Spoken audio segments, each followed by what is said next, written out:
Greetings hobbyists, hikers, runners and cyclists. In this video we're going to be creating this awesome 3D map of a route that we've taken. So for this we're going to need three things. We're going to need a route, we're going to need a program for modeling in, and we're going to need something to find all of the elevation and map information that we want to put on the route. And what's cool about this is we can get all of those things entirely free. Not only that, but they're insanely easy to use to do this. You need no previous experience with any of this for this to work.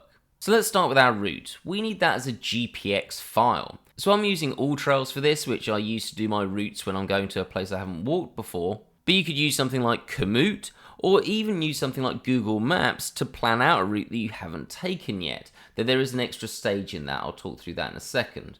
So I'm going to find a route that I've taken, and ones with a decent amount of elevation look best, I think. So what would be a good one? This one's quite a short walk, but it's got a nice hill in it. So let's go with this hike around Devil's Dyke that I took last year. So all I'm going to do is click on that, and then we need to get the GPX file of this. And you can see we've got some nice elevation here, and the map's going to look interesting walking off this hill and going around.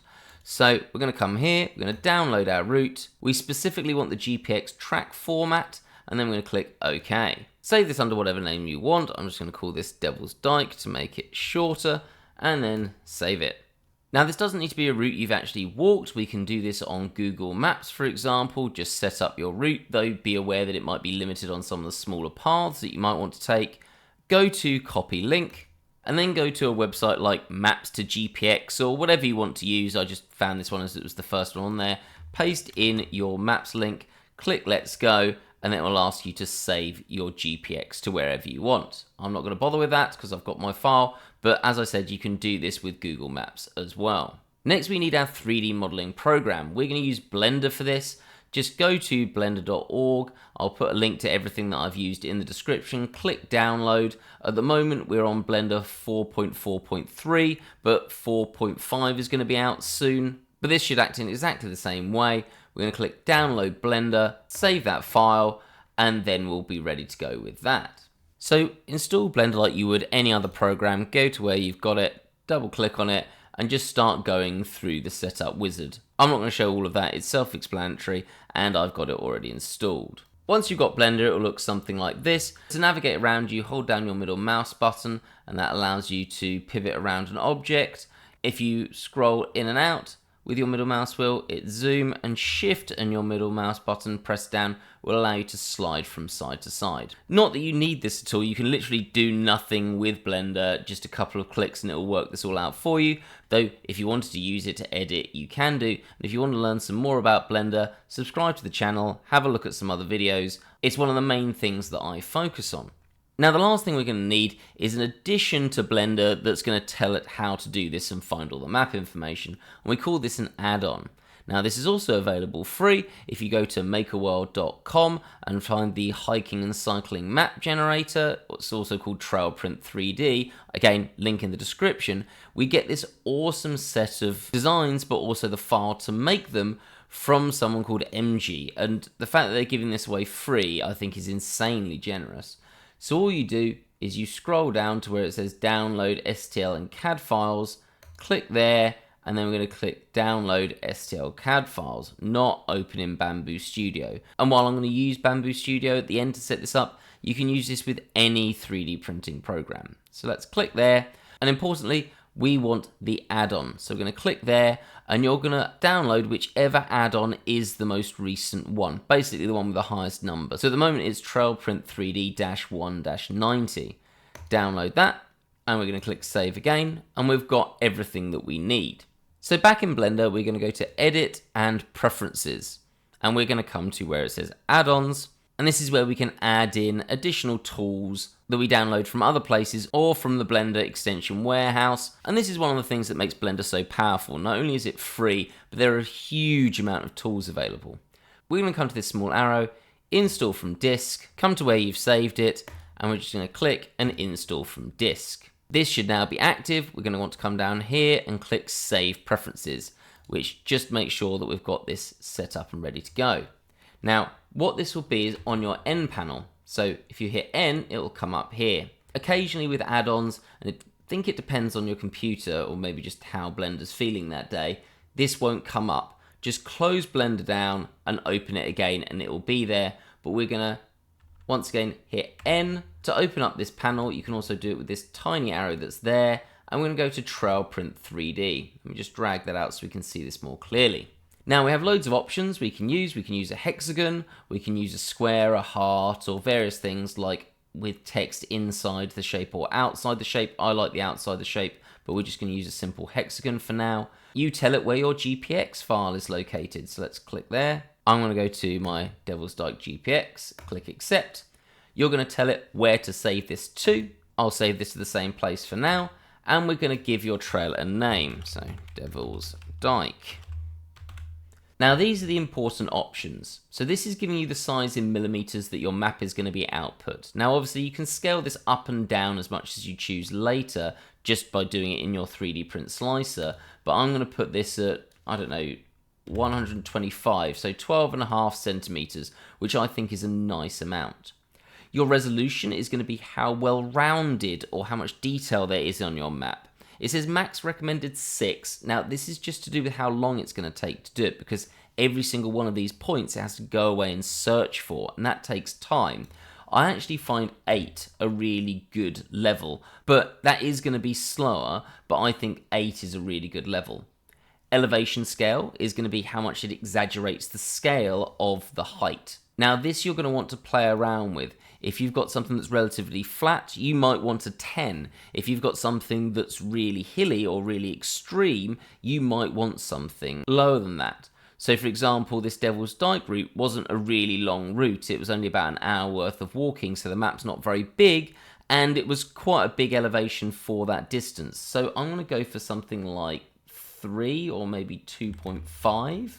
The path thickness is shockingly how thick the path is.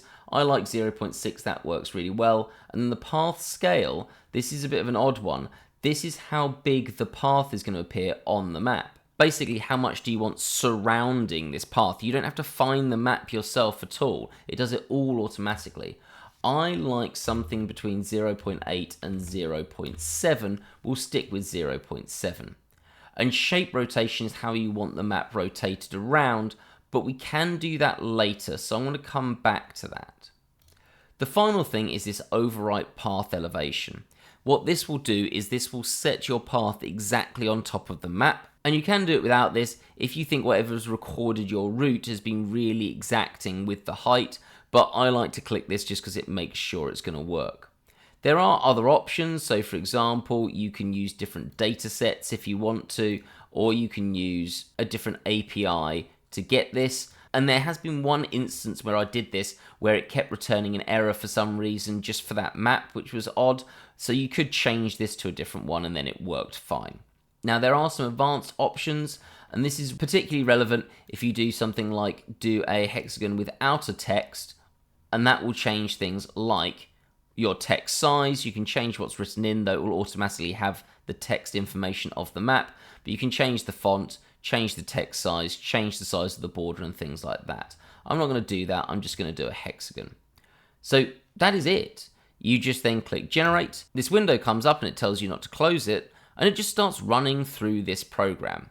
Now at this point I would just walk away, do something else, watch some TV show or do whatever, because this is going to take a bit of time, and as I said, that's going to be entirely based on what you've put your resolution as to how long this is going to take. Because the higher resolution, the more points you've generated for this map, and then it's got to find each of those locations.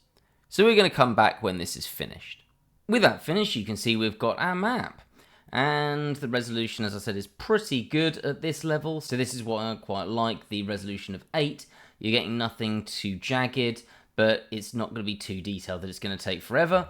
And then you've got this path as your separate object, so you can see the route you've taken. And you can see this is overlapping the map nicely. It's sticking out a little bit, but not too much. Now what's great about this is you don't even need to start exporting this at this point. It has done it all for you. If we come back to where our files are saved, we've automatically got this Devil's Dyke and this Devil's Dyke trail. So we don't need to fiddle around with anything else. Our time with Blender is done. It's that easy. At this point, come to whatever slicer you normally use. Find your files and just select them both and drag them in. Now at this point you're going to get this option, and we want to load this as a single object with multiple parts. What that's going to do is make sure the path and the file are correctly oriented and they are in the correct place relative to each other. Once you've done that though, you can come to your objects and you can change the color of them. For example, I want to have my map in this light gray color. Click off and it will show it. And then I want the trail, so we're going to come there, to be in my red. Again, click off it.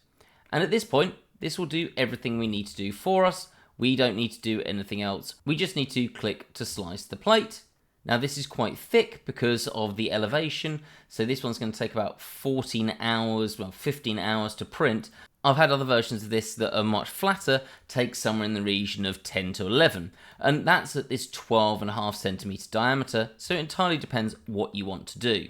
Now coming back a stage, if you do decide to do this with the text, so this is using the hexagon with the outer text, and once again we want to load these files as a single object with multiple parts, and you can see here you get this text around the outer edge, you get your distance, again this wasn't a particularly long walk, your elevation and your time taken, as well as on the top, if we can just sort of see it here, the name that you've given to this walk. So this has got to fit on this cross bit at the top, so don't make this too long.